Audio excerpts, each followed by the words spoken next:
नमस्कार बच्चों, महा रिवीजन कोर्स के इस एपिसोड में मैं आपके लिए semiconductor, communication and logic gate से रिलेटेड सवाल लेके आया हूं और उम्मीद करता हूं कि मेरे इस एपिसोड से आपका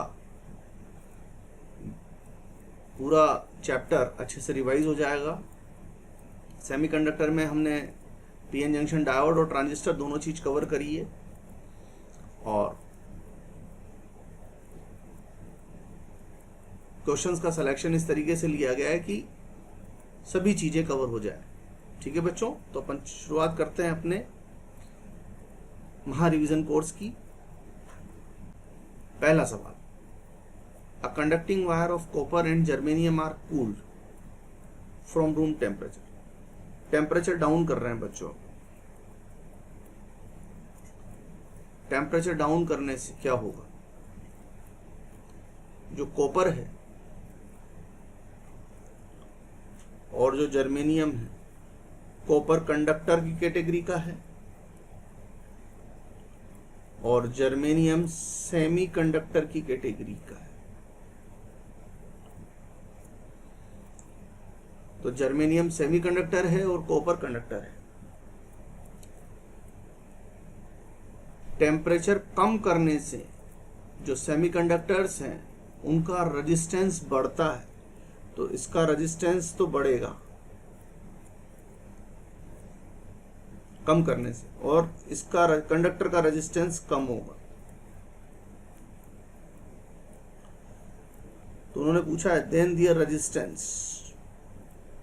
तो पहले कौन लिया है? कॉपर लिया है। तो कॉपर का मैंने क्या बोला? कम होगा, और सेमीकंडक्टर का क्या बोला? इंक्रीज होगा।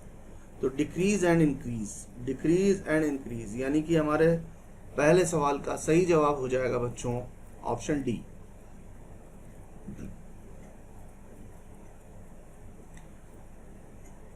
Next question, Zener diode is used for. बड़ा कॉन्सेप्चुअल क्वेश्चन है बच्चों। एक्चुअली ज़ेनर डायोड का यूज हम वोल्टेज स्टेबलाइजर की तरह करते हैं, नंबर 1। नंबर 2, ये ब्रेकडाउन वोल्टेज पर काम करता है रिवर्स बायस में। तो इसका सही जवाब हो जाएगा option B, Zener diode is used as a voltage stabiliser. Third option पर चर्चा करते हैं बच्चों। Consider an NPN transistor amplifier in common emitter configuration. Common emitter configuration,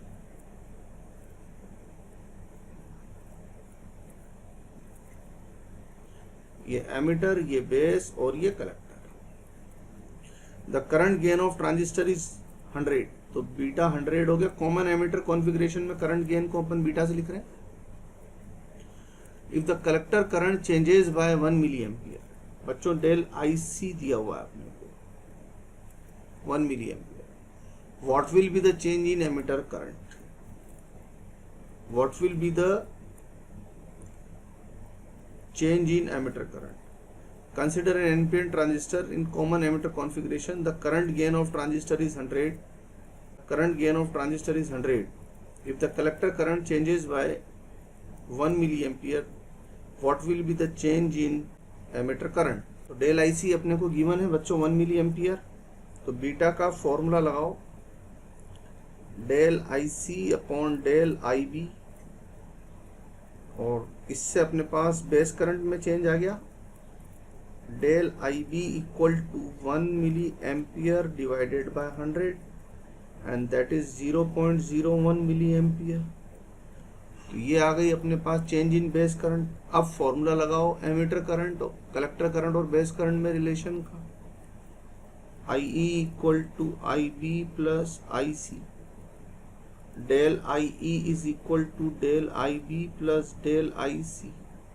question में अपने से डेल आई ई पूछा है। डेल आई बी की वैल्यू हो गई बच्चों 0.01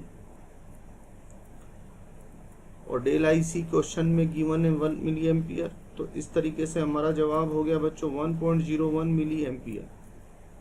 1.01 मिली एम्पियर, यानी इस क्वेश्चन का सही जवाब हो गया बच्चों ऑप्शन बी। अगले सवाल पे चर्चा करते हैं। A transistor oscillator using a resonant circuit with an inductor L and capacitor C in series produce oscillations of frequency F. F की वैल्यू होती है 1/√LC। अब क्वेश्चन में उन्होंने बोला है L को डबल कर दिया और C को 4 टाइम कर दिया, तो F डैश हो जाएगा 1/2 पाई। L को किया डबल और C को किया 4 टाइम, तो ये हो गया हमारे पास 1/2√2F। तो क्वेश्चन में पूछा है उन्होंने तो नई फ्रीक्वेंसी क्या होगी, तो हमारा आंसर हो जाएगा ऑप्शन सी। नेक्स्ट क्वेश्चन में चर्चा करते हैं, a forward biased diode is forward biased. बच्चों, फॉरवर्ड बायस के लिए जरूरी है, ये x और ये y है, तो फॉरवर्ड बायस में जरूरी है कि x का पोटेंशियल y के कंपैरिजन में ज्यादा होना चाहिए। अब बारी बारी से ऑप्शन चेक करते हैं। पहले ऑप्शन में -4 -3, -4 तो छोटा हुआ -3 से, तो ये रॉन्ग ऑप्शन हो गया। इधर 3 इधर 5, 3 छोटा हुआ 5 से, ये रॉन्ग ऑप्शन हो गया। -2 + 3, -2 छोटा है +3 से, ये रॉन्ग ऑप्शन हो गया।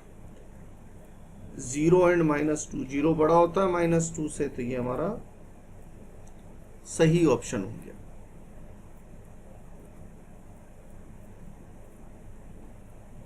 अगले सवाल पर चर्चा करते हैं। Transistor is operated in common emitter configuration. Common emitter configuration है, तो कॉमन एमिटर कॉन्फ़िगरेशन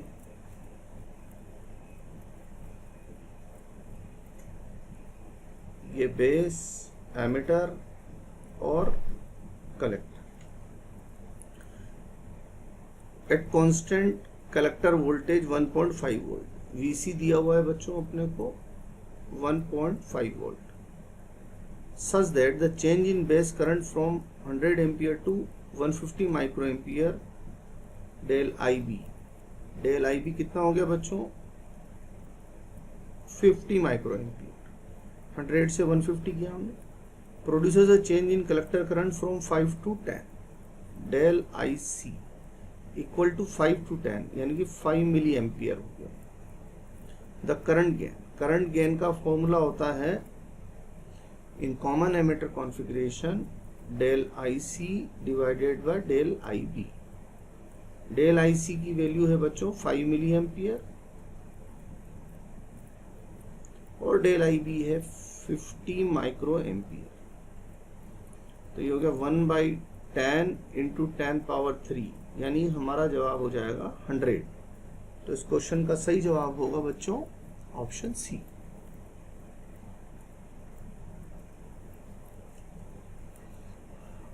अगले सवाल पे चर्चा करते हैं। A common emitter amplifier has voltage gain of 50।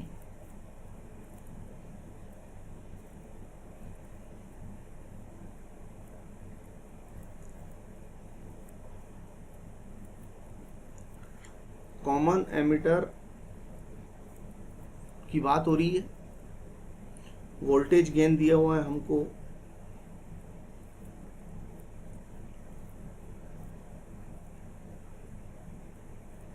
Voltage gain दिया हुआ है हमको 50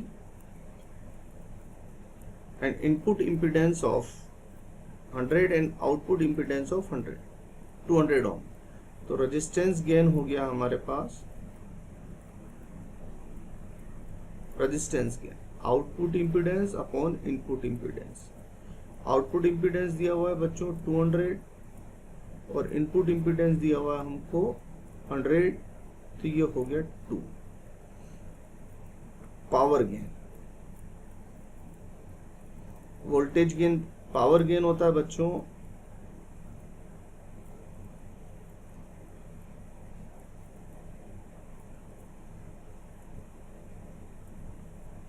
क्या क्या दिया हुआ है, एक तो रेजिस्टेंस गेन आ गया अपने पास और एक अपने पास आ गया voltage gain.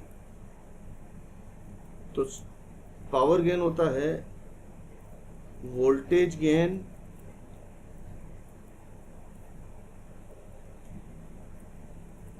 Into resistance gain. Power gain होता है voltage gain into current gain.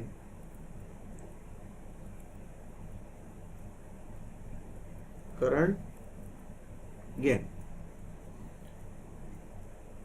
और करंट गेन अपने को दिया नहीं है, तो करंट गेन की जगह अपन वोल्टेज गेन अपॉन रेजिस्टेंस लिख दो, तो ये हो जाएगा वोल्टेज गेन स्क्वायर अपॉन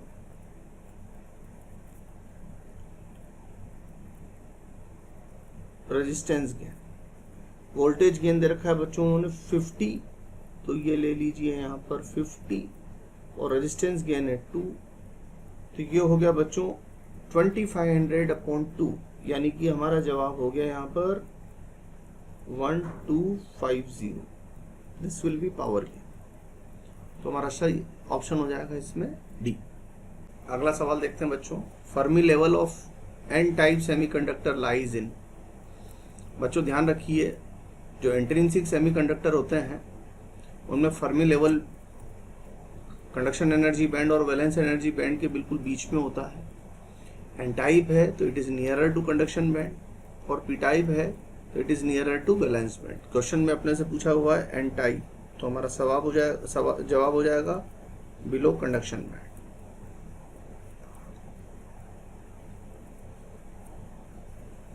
जानकारी के लिए लिख भी सकते हैं आप, ये conduction energy band, valence energy band, intrinsic है तो बिल्कुल बीच में, इंट्रिंसिक सेमीकंडक्टर है तो बिल्कुल बीच में, और एन टाइप है तो ये शिफ्ट हो जाएगा ऊपर की तरफ, एन टाइप, और अगर पी टाइप है तो शिफ्ट हो जाएगा कंडक्शन बैंड के पास, नीचे की वैलेंस एनर्जी बैंड के पास, ये पी टाइप के केस में।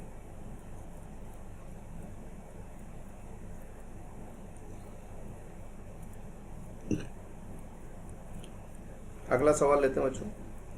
A PN photodiode is made of a material with a band gap of 2 electron volt. The minimum frequency of radiation that can be absorbed by the material. Band gap का मतलब है valence band को तोड़ने के लिए अपने को कम से कम कितनी एनर्जी की जरूरत है। तो बैंड गैप अपने को दे रखा है 2 इलेक्ट्रॉन वोल्ट, और फ्रीक्वेंसी पूछी उन्होंने HF equal to band gap and that is equal to 2 electron volt. तो F हो जाएगा 2 इंटू 1.6 इंटू 10 पावर -19 जूल में कन्वर्ट कर लिया अपन, अपॉन 6.63 इंटू 10 पावर -34। इस तरीके से हमारे पास इसका जवाब आ जाएगा 3.2 divided by 6.63 equal to 3.2 divided by 6.63 equal to 0.48 into 10 power 15 hertz, जिसे हम लिख सकते हैं नियरली 5 इंटू 10 पावर 14 हर्ट्ज। तो हमारा क्वेश्चन का सही जवाब हो जाएगा ऑप्शन डी। क्वेश्चन नंबर 10 में in a PN junction square input signal of 10 volt is applied.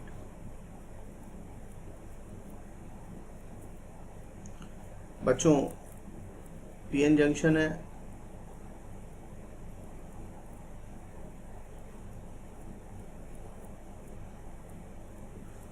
तो यहां पर ये इस केस में तो रिवर्स बायस में होगा और इस केस में फॉरवर्ड बायस में होगा, और यहाँ ये तभी काम करेगा जब हम इसको फॉरवर्ड बायस में रखेंगे। तो हाफ साइकिल में तो ये रिवर्स बायस में होगा, इस केस में रिवर्स बायस में होगा, और इस केस में फॉरवर्ड बायस में होगा। जब ये रिवर्स बायस में होगा there will be no current through the resistor, तो उसके अक्रॉस वोल्टेज 0 मिलेगा अपने को। तो अपने को जो जवाब मिलेगा वो मिलेगा ये वाला। अगले सवाल पर चर्चा करते हैं। अगले क्वेश्चन पर पढ़ते हैं बच्चों। NPN transistor is connected in common emitter configuration in given amplifier. A load resistance of 800 ohm is connected in the collector circuit and voltage drop across it is 0.8 volt. If the current amplification factor is 0.96 and the input resistance of the circuit is 192. तो अपने से दो बातें यहाँ पर पूछी गई है। एक तो पावर गेन पूछा है उन्होंने और एक हमसे वोल्टेज गेन पूछा उन्होंने। तो और दिया है हमको एनपीएन ट्रांजिस्टर और वो भी कॉमन एमिटर में दिया है।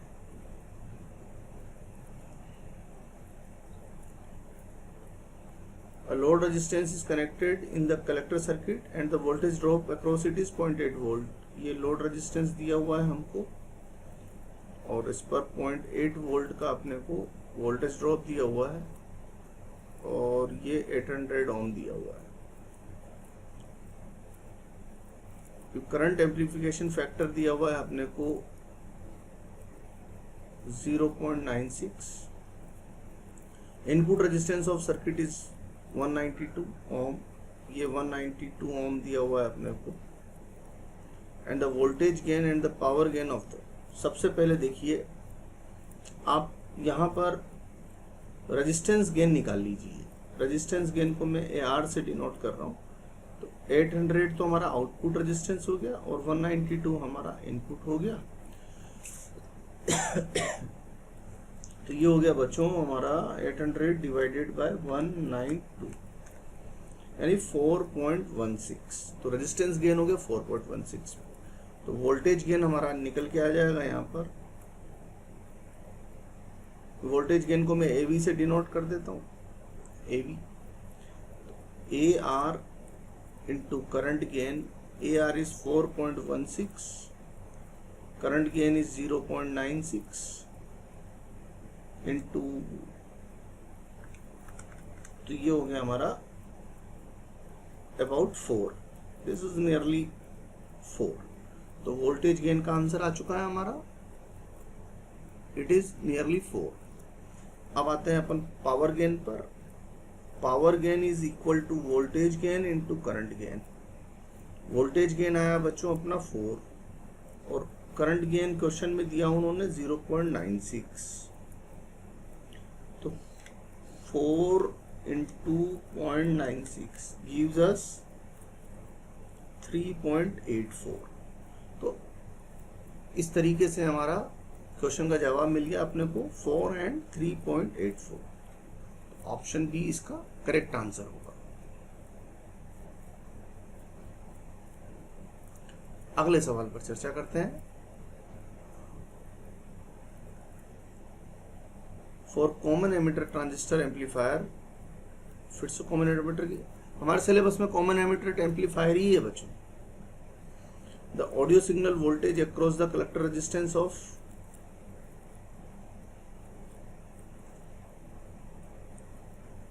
ये बेस, ये कलेक्टर और ये एमिटर।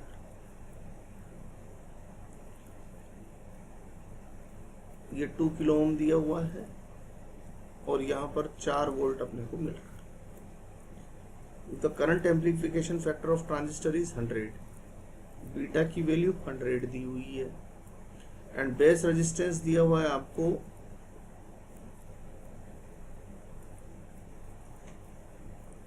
1 किलो ओम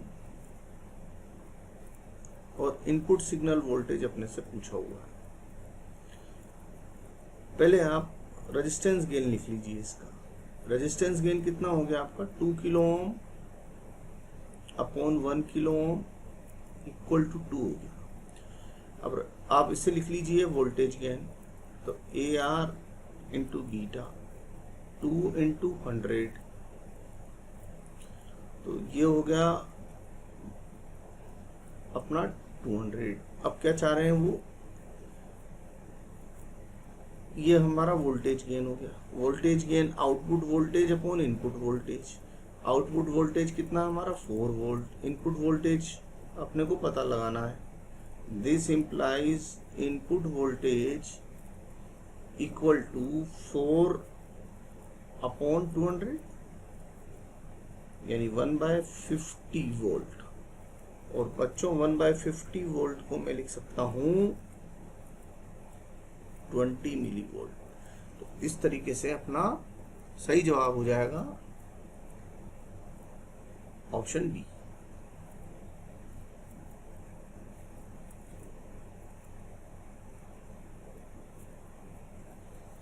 अगले सवाल पर चर्चा करते हैं अपन। The given circuit has 2 ideal diodes connected as shown in figure. The current flowing through the resistance R1. इस रेजिस्टेंस में से करंट का फ्लो पता कर लगाना है। सबसे पहले तो आप बाइसिंग चेक करिए। सिंपल डायोड सर्किट को सिंपल सर्किट में कन्वर्ट करने के लिए पहले आप डायोड्स की बाइसिंग चेक करिए। अब जैसे यहाँ पर D1 की बात करते हैं। D1 बच्चों रिवर्स बायस में, P का पॉजिटिव से N का नेगेटिव से कनेक्ट होना चाहिए फॉरवर्ड बायसिंग के लिए। तो D1 तो हमारा रिवर्स बायस हो गया और D2 हमारा फॉरवर्ड बायस। जो रिवर्स बायस है उसका रेजिस्टेंस तो आप लीजिए इनफाइनाइट, और जो फॉरवर्ड बायस है उसका रेजिस्टेंस लीजिए आप 0। तो अब इसका इक्विवेलेंट सर्किट ड्रॉ करिए।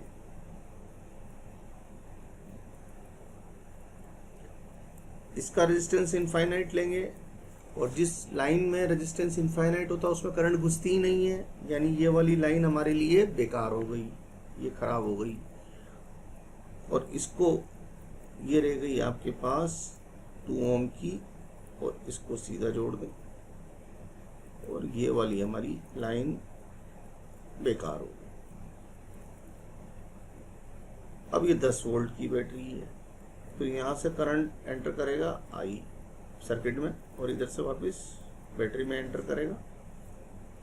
तो I हो गया 10/4 यानी कि 2.5 एम्पियर का करंट R1 से पास करेगा।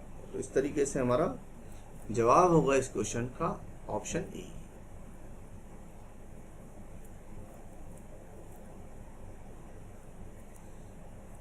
अगले सवाल पर चर्चा करते हैं बच्चों।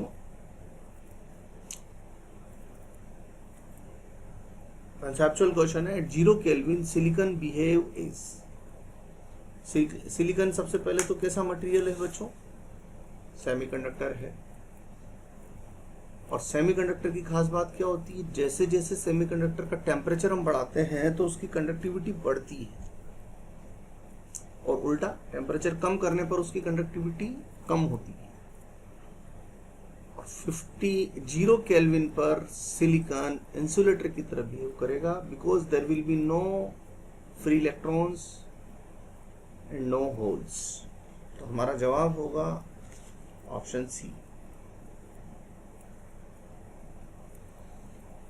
अगला सवाल, when NPN transistor is used as an amplifier. NPN transistor, okay, ये एन, ये पी, ये एन। एम्पलीफायर की जब हम बात कर रहे होते हैं तो ध्यान रखो, जब हम एम्पलीफायर की बात कर रहे हो तो इसे आपको लेना है फॉरवर्ड बायस में, और इसे आपको लेना है रिवर्स बायस में। ये कहलाता है एमिटर, बेस, और ये हो गया हमारा कलेक्टर। इसे बोलते हैं बच्चों हम एमिटर जंक्शन, और इसे बोलेंगे हम कलेक्टर जंक्शन। ये तो हमारा हो गया एमिटर जंक्शन, ये हो गया कलेक्टर जंक्शन। ये बीच वाला पार्ट, जिसे हम बीच वाली जो लेयर है वो हो गई बेस, इधर वाले जो साइड है ये एमिटर, और ये वाला जो साइड है ये हो गया कलेक्टर। जब हम एम्पलीफायर की बात करें बच्चों तो जंक्शंस की बाइसिंग, ट्रांजिस्टर में बाइसिंग बड़ी इंपॉर्टेंट है। ट्रांजिस्टर का यूज किस तरीके से करना है, उसी के अकॉर्डिंग अपने को उसकी बाइसिंग करनी पड़ेगी। अगर आपको ट्रांजिस्टर को एम्पलीफायर की तरह यूज करना है तो आपको एमिटर जंक्शन को फॉरवर्ड बायस में और कलेक्टर जंक्शन को रिवर्स बायस में रखना है। ओके, अब यहां पर देखिए होगा क्या, यहां से मेजॉरिटी में इलेक्ट्रॉन्स चलेंगे, उनमें से कुछ तो इधर की तरफ इलेक्ट्रॉन्स चलेंगे ऐसे, तो कुछ तो इधर की तरफ डाइवर्ट हो जाएंगे और ज्यादातर इलेक्ट्रॉन्स इधर की तरफ पास हो जाएंगे। जो इधर की तरफ डाइवर्ट होंगे उनकी वजह से बेस करंट मिलेगी अपने, तो यहां, और जो इधर की तरफ डाइवर्ट जो सीधे चले जाएंगे उनकी वजह से कलेक्टर करंट मिलेगी अपने को। और बच्चों लगभग 90% 95% पार्ट यही वाली करंट होती है। इसकी वजह से जो करंट मिलती है वो मिलती है हमको आईसी, और इनकी वजह से जो करंट मिलेगी वो मिलेगी हमको आईबी। तो होगा क्या,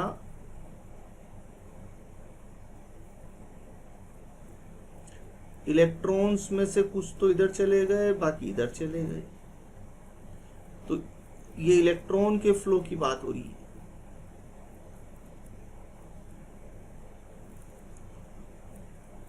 अबाउट 5% ये होते हैं, अबाउट 95% ये होते हैं। मैं समझाने के लिए ले रहा हूं, बट ये तय है कि ये बहुत ज्यादा होते हैं इनके कंपैरिजन में।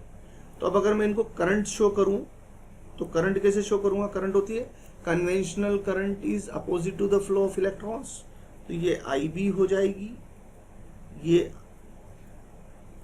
और ये IC हो जाएगी, IC इधर से IB इधर से मिल के, और ये बच्चों ये हो जाएगी IE।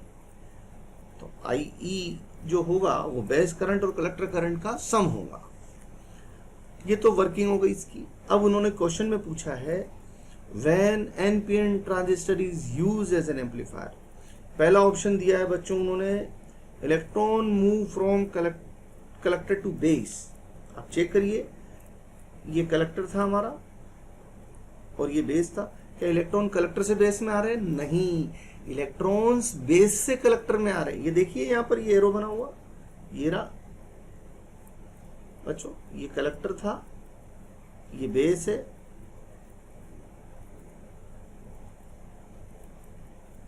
और ये एमिटर है हमारा। तो पहला ऑप्शन तो रॉन्ग हो गया बच्चों। चलो दूसरा देख लेते हैं। Holes move from emitter to base, holes move from emitter to base. क्या एमिटर से बेस में होल्स आ रहे हैं? नहीं, इलेक्ट्रॉन्स आ रहे हैं, क्योंकि ये किसकी मेजोरिटी है यहाँ पर? फ्री इलेक्ट्रॉन्स की। एन टाइप है ना बच्चों, ये भी गलत हो गया हमारा option. Third option, electrons move from base to collector. Yes, base to collector. जो इलेक्ट्रॉन्स एमिटर से बेस में आए उनका पार्शियल अमाउंट तो बेस में चला गया, बेस के थ्रू बाहर आ गया, और मेजर अमाउंट उनका कलेक्टर में एंटर कर गया। तो माइनर अमाउंट तो उनका बेस के थ्रू बाहर निकल गया और मेजर अमाउंट उनका कलेक्टर में एंटर कर गया। तो ये ऑप्शन हमारा सही हो गया। चौथा भी चेक कर लेते हैं। चौथा ऑप्शन है बच्चों, holes move from base to emitter. Holes move from base to emitter. बच्चों बेस तो लाइटली डोप्ड होता है, बेस तो लाइटली डोप्ड होता है, तो उसको हम कंसिडर नहीं करते। तो इन्होंने यहां पर जो मेजर पार्ट पूछा है वो हो गया हमारा NPN ट्रांजिस्टर में electrons move from base to collector. तो ऑप्शन सी सही हो गया बच्चों हमारा।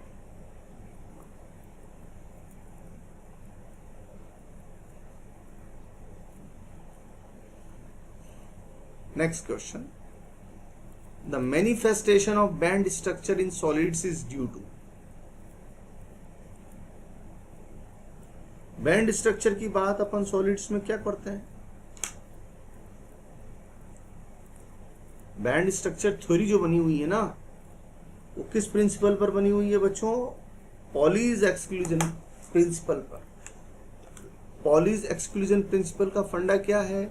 कोई भी दो इलेक्ट्रॉन्स की सारी स्टेट एक जैसी नहीं हो सकती है, और इसी बेसिस पर अपन बैंड स्ट्रक्चर थ्योरी को एक्सप्लेन कर सकते हैं। तो इसका सही जवाब हो जाएगा ऑप्शन बी।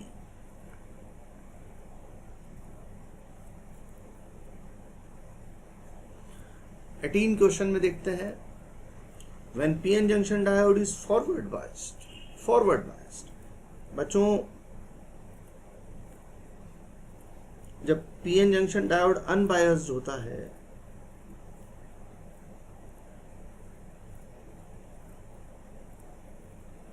तो यहां आयंस की एक लेयर होती है जंक्शन के दोनों तरफ। ये आयंस की एक लेयर है, और ये जो आयंस है ये फिक्स्ड आयंस है, इसको बोलते हैं हम डिप्लीशन लेयर। और इसमें एक इलेक्ट्रिक फील्ड होता है जिसकी डायरेक्शन इधर की तरफ होती है।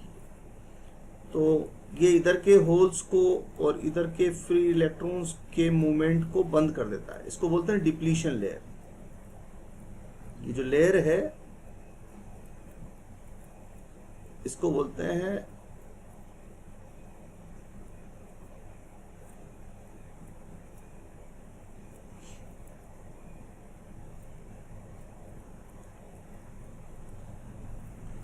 डिप्लीशन लेयर, और इसमें इलेक्ट्रिक फील्ड की डायरेक्शन होगी ऐसे।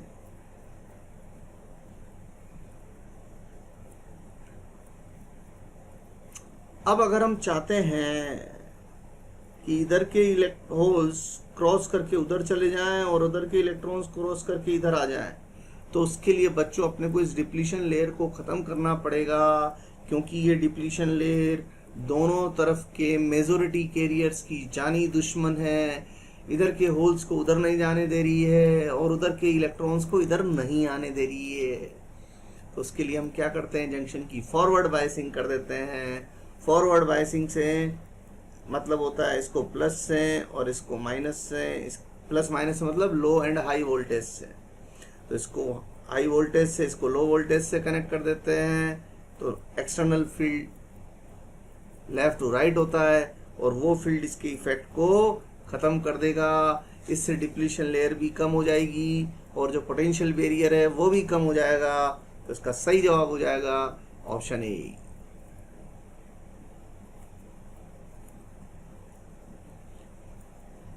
Next question, electrical conductivity of a semiconductor increases. Semiconductor की कंडक्टिविटी कब बढ़ती है? जब कोवेलेंट बॉन्ड्स ब्रेक होंगे। कोवेलेंट बॉन्ड्स के ब्रेक होने से क्या होगा?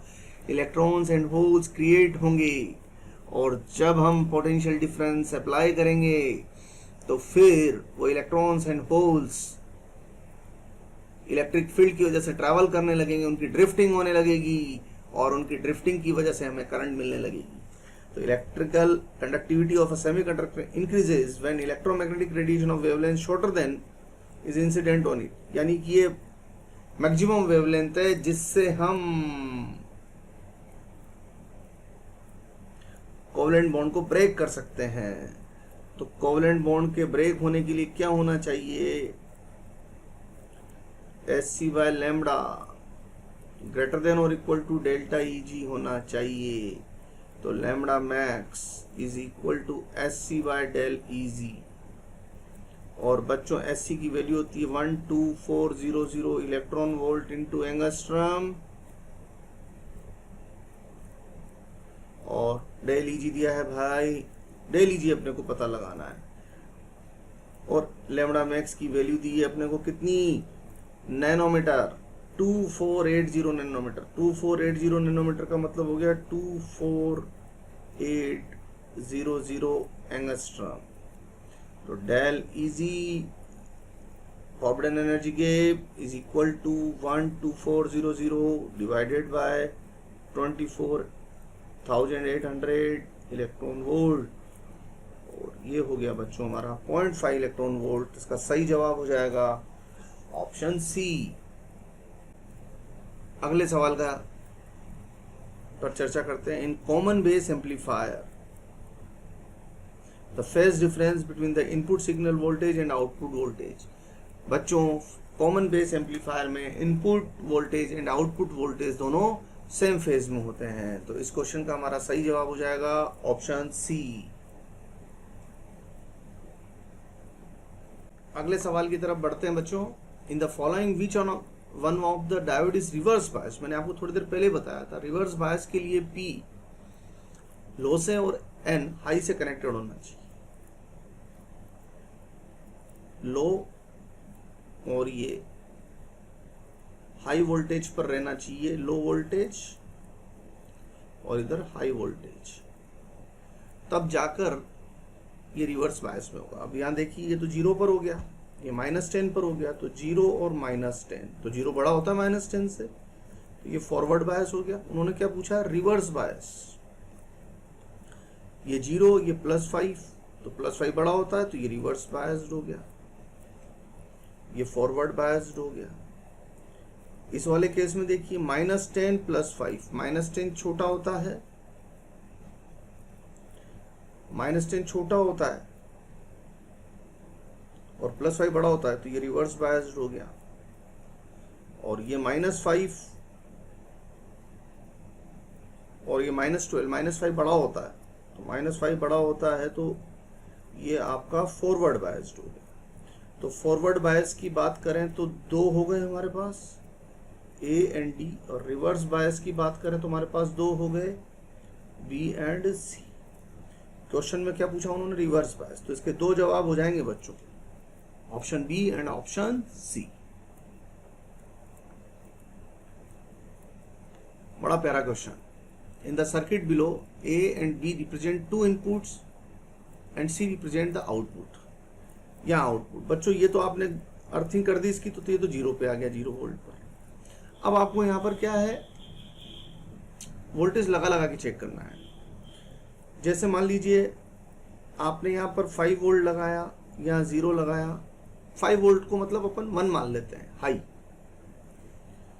तो आपने मान लीजिए यहाँ 5 वोल्ट लगाया, यहाँ 0 लगाया, तो ये फॉरवर्ड बायस में रहेगा, ये रिवर्स में रहेगा, ये अनबायस्ड है तो इसमें कुछ होगा नहीं। तो ये 5 वोल्ट है तो फॉरवर्ड बायस में, फॉरवर्ड बायस में तो यहाँ भी 5 वोल्ट मिलने लगेगा। अब अगर आप यहाँ 5 वोल्ट हटाकर यहाँ 5 वोल्ट लगा देते हैं और उसको 0 पे ला देते हैं, तो इसकी तो बायसिंग हुई नहीं, लेकिन ये फॉरवर्ड बायस में आ जाएगा, और ये फॉरवर्ड बायस में आ गया तो फिर आपको यहाँ 5 वोल्ट मिलने लगेगा। अगर आपने यहाँ भी 5 वोल्ट लगा दिया तो कोई बात नहीं, दोनों काम करेंगे तब भी 5 वोल्ट मिलेगा आपको। लेकिन अगर आपने दोनों जगह 0 लगाया तो फिर दोनों ही अनबायस्ड रहेंगे, तो यहाँ कुछ भी आउटपुट नहीं मिलेगा आपको, तो 0 मिलेगा। तो यहाँ आपको 0 कब मिलेगा, जब दोनों 0 होंगे। यहाँ आपको 5 कब मिलेगा, जब दोनों में से कोई एक भी 5 पर हो। तो अगर हम इसकी टेबल बनाएं तो कैसी टेबल बनेगी बच्चों, ABC। अगर ये 5 वोल्ट पर है, ये 0 पर है, तो ये 5 वोल्ट मिलेगा। ये 0 पर है, ये 5 वोल्ट पर है, तो ये 5 वोल्ट देगा। ये 5 वोल्ट पर है, ये 5 वोल्ट पर है, तो भी ये 5 वोल्ट देगा। ये 0 पर है, तो ये 0 देगा। 5 वोल्ट को इक्विवेलेंट टू 1 मान लो, 0 वोल्ट को इक्विवेलेंट टू 0 मान लो। तो अगर इसकी ट्रूथ टेबल बनाए तो ट्रूथ टेबल का मतलब, ट्रूथ टेबल कैसी हो जाएगी, ABC 1 0 1 पहला, दूसरा 0 1 1, तीसरा 1 1 1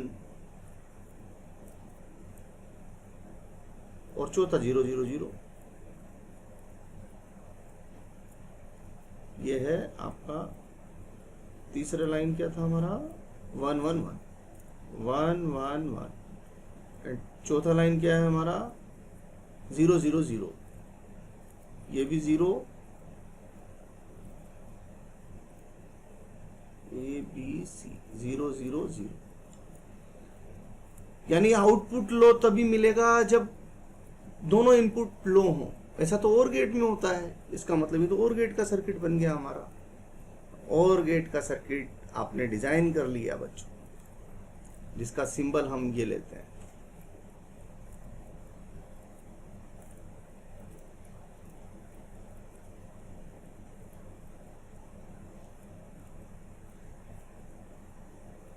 अगला सवाल, a PN junction shown in the figure can act as a rectifier. An alternating current source is connected in the circuit.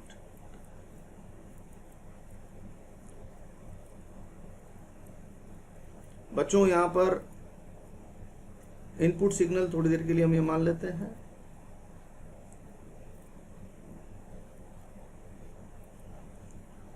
अब ये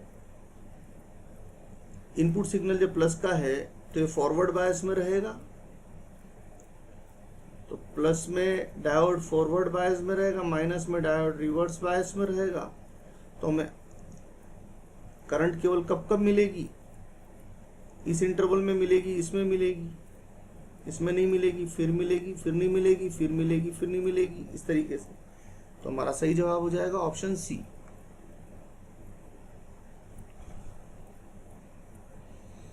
अगला क्वेश्चन पूछा उन्होंने, identify the semiconductor devices whose characteristics are given below in the order A B C D.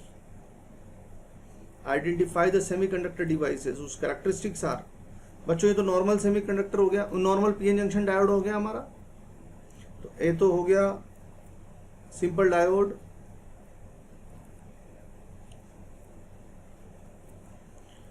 और B breakdown voltage पर अपन Zener diode को काम में लेते हैं, तो बी हो गया हमारा जीनर डायोड। जीनर डायोड काम ही ब्रेकडाउन वोल्टेज पर करता है। और सी हो गया बच्चों हमारा सोलर सेल, और डी में क्या हो रहा देखिए, डी में इंटेंसिटी बढ़ाने से रेजिस्टेंस कम हो रहा है, तो ये तो लाइट डिपेंडेंट रेजिस्टेंस हो गया। अगर आप लाइट की इंटेंसिटी बढ़ाओगे तो जिस सरफेस को आप एक्सपोज कर रहे हो उसकी कंडक्टिविटी बढ़ती जाती है, यानी उसकी रेजिस्टेंस कम होती चली जाती है, तो लाइट डिपेंडेंट रेजिस्टेंस हो गया। तो सेलेक्ट कर लीजिए simple, Zener, solar, light dependent. तो ये हमारा सही जवाब हो जाएगा इसमें option D. And next question बच्चों, कॉमन बेस कॉन्फ़िगरेशन में करंट गेन को हम अल्फा से डिनोट करते हैं, कॉमन एमिटर कॉन्फ़िगरेशन में हम करंट गेन को बीटा से डिनोट करते हैं। ए यहां गेन के लिए यूज किया है मैंने, ए आई मतलब करंट गेन, कॉमन बेस में हम अल्फा से और कॉमन एमिटर में हम बीटा से डिनोट करते हैं। और इनका सही रिलेशन होता है alpha equal to beta upon 1 plus beta, जिसे मॉडिफाई करके हम 1 by alpha equal to 1 by beta plus 1 लिख सकते हैं। इसलिए ये दोनों आंसर करेक्ट हैं। तो उन्होंने पूछा इनकरेक्ट, तो ये तो करेक्ट है बच्चों। उन्होंने इनकरेक्ट पूछा तो ये हो जाएंगे, ये भी इनकरेक्ट है, ये भी इनकरेक्ट है, ये तो करेक्ट है दोनों, ये करेक्ट है।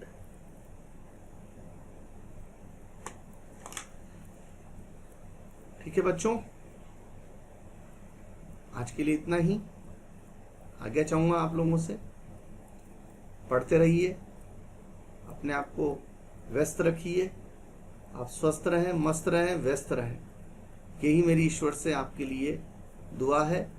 और नीट 2021 का सफ़र आपके लिए इतना आसान हो जाए जितना आपने कभी सपने में भी नहीं सोचा होगा, यही हमारी आपके लिए ईश्वर से दुआ है।